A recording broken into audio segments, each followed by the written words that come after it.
नमस्कार मंडळी, अजून एका नवीन व्हिडिओमध्ये सर्वांचं स्वागत आहे. आणि हा व्हिडिओ एकदम इंटरेस्टिंग असणार आहे आपल्यासाठी. तर व्हिडिओ शेवटपर्यंत पहा, समजेल नक्की हा कोणत्या गोष्टीवरती आहे आणि हा किती इम्पॉर्टन्स आहे तो. तर चला सुरुवात करूया. तुम्ही रोज मार्केटवरती नजर ठेवत असता, बँक निफ्टी कुठे जाते, निफ्टी कुठे जाते, पण कधी आपण विचार करत नाही की नक्की सेक्टरचा परफॉर्मन्स कसा आहे, किंवा आपण एखादा स्टॉक बाय करत असतो तर तो कोणत्या सेक्टरमध्ये येतो आणि ते सेक्टर कसं परफॉर्मन्स करत आहे. पण ह्या गोष्टी खूप इम्पॉर्टंट असतात. तर आज आपण त्याबद्दलच माहिती घेणार आहोत. तर चला सुरुवात करूया. आणि जे स्मार्ट मनी स्टॉक असतात तर ते नेहमी सेक्टर निवडूनच ट्रेड करत असतात. तर आधी सेक्टर निवडा, नंतर मग स्टॉक्स मध्ये एंट्री घ्या. तर स्टार्ट करूया आपण. हा हे पहिला आहे निफ्टी आय टी.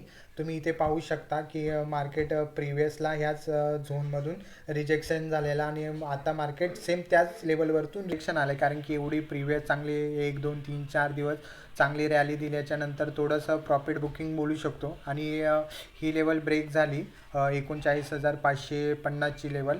तर येणाऱ्या दिवसात खूप चांगला ब्रेकआउट मानला जाईल, कारण की तुम्ही प्रिव्हियस पाहू शकता की इथूनच मार्केट एक रिजेक्शन पेज देते. आणि जर हा ब्रेकआउट जर सक्सेसफुल झाला तर येणाऱ्या दिवसात आय टी सेक्टर हे बूम करू शकतं. दुसरं पाहू शकता की ऑटो सेक्टर. ऑटो सेक्टर हे सध्या अप ट्रेंडलाच आहे. एक साईडवेज टू बुलिश ट्रेंड बोलू शकतो. हा इथे तुम्ही पाहू शकता, साईडवेजच बोलू शकतो. आणि ह्या लेवलच्या वरती जी आहे 27,360 ते 27,760ची लेवल आहे. ही आपल्यासाठी एक चांगला सपोर्ट आहे. आणि ह्याच्यावरती जोपर्यंत मार्केट आहे तोपर्यंत आपल्यासाठी एक बुलिश टू साईडवेज बोलू शकतो याला. आणि दुसरं बघाल ते एनर्जी सेक्टर. एनर्जी सेक्टरमध्ये सध्या एक व्हॉलॅटिलिटी भरपूर आहे.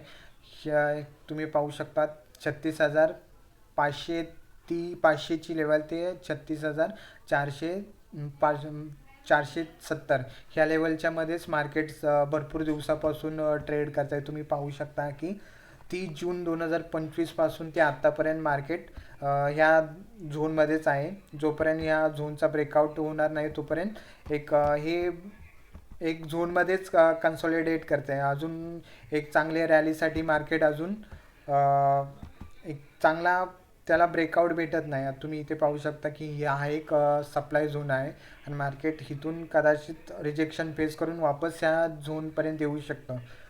म्हणून ह्या खूप इम्पॉर्टंट लेवल आहेत. दुसरं बघाल तर आहे फार्मा सेक्टर.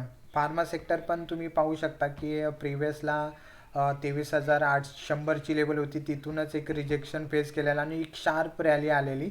आणि हा एक झोन आहे 21,400 ते 21,650ची लेवल आहे. तो एक बाईंगसाठी खूप क्रुशियल झोन आहे. आणि सेलिंगचा झोन बघाल तर 23,120 ते 22,730 हा एक इम्पॉर्टंट सेलरसाठी झोन आहे. तिथूनच मार्केट नेहमी खाली येत आहे. आणि इथे एक चांगली गोष्ट आहे की मार्केट एक अप साईडला एक साईडवेज म्हणजे एक कन्सॉलिडेट झोन बनवला आहे. इथे कन्सॉलिडेट झालं आहे. आणि इथून जर मार्केटने ब्रेकआउट दिला तर येणाऱ्या दिवसात मार्केट फार्मा सेक्टर ॲग्रीज बाईंगसाठी येत आहे. आणि दुसरं मेटल सेक्टर. मेटल सेक्टर तुम्ही बघितलंच असाल की काही दिवसापासून मेटल्समध्ये एक बूम चालले आहे. मग डेली मार्केट एक पॉझिटिव्हच. बाकी कोणतेही सेक्टर बघाल की डाऊन साईडला किंवा कोणतेही मार्केटमध्ये एक कोणत्या बॅड न्यूज असतील त्याला पण इम्पॅक्ट करत नाही. आणि मेटल सेक्टर हे अग्रेसिव्ह बाईंगमध्येच आहे. तर येणाऱ्या दिवसात पण हे बाईंगमध्येच असेल. आणि तुम्ही प्रिव्हियस पाहू शकता की इथूनच एक सेलिंगचा प्रेशर आलेला, पण आता मार्केट ह्या लेवलवरती कसा इम्पॅक्ट करतं आहे ते येणाऱ्या ह्या वीकमध्ये खूप इम्पॉर्टन्स आहे.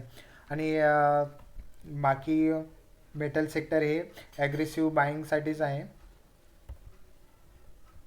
आणि दुसरं आहे मीडिया सेक्टर.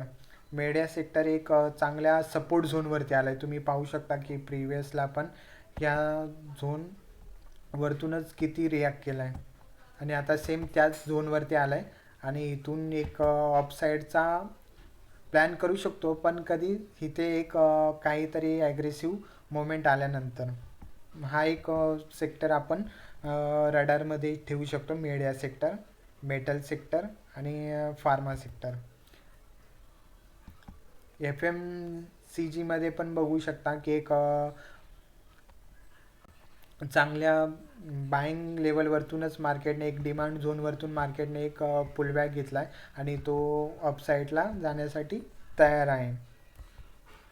दुसरं बघाल तर फायनान्शियल सेक्टरमध्ये पण मार्केट अप साईडला एक कन्सोलिडेशन फेजवरती आहे. ही एक चांगली गोष्ट आहे आणि तिथून ही लेवल जर ब्रेक केली 27,700ची लेवल, तर येणाऱ्या दिवसात फायनान्शियल सेक्टर पण आपला चांगला परफॉर्मन्स दाखवू शकतं. नेक्स्ट आहे निफ्टी रियालिटीमध्ये पण बघाल तर ही लेवल किती इम्पॉर्टंट आहे 860ची, कारण की इथूनच एक चांगला अपमूव आलेला आणि त्याच्यानंतर त्याच्याच नियर बाय मार्केट एक सपोर्ट घेतं आहे आणि मार्केटने इथे पाहाल तर इथे चांगला सपोर्ट घेतला आणि मार्केट आता अपसाईडला जाण्यासाठी तयार आहे. तर हा होता आपला शॉर्टमध्ये सेक्टर ॲनालिसिसचा व्हिडिओ. आणि कुठल्या सेक्टरमध्ये तुम्हाला जर डीपली त्याबद्दल माहिती पाहिजे असेल किंवा त्या सेक्टरमधले काही चांगले परफॉर्मन्सवाले स्टॉक जर तुम्हाला पाहिजे असतील तर कमेंट करा. त्याबद्दल पुढच्या व्हिडिओमध्ये तो टॉपिक कवर करू. तुर्ता हा व्हिडिओ कसा वाटला कमेंटमध्ये नक्की सांगा. धन्यवाद.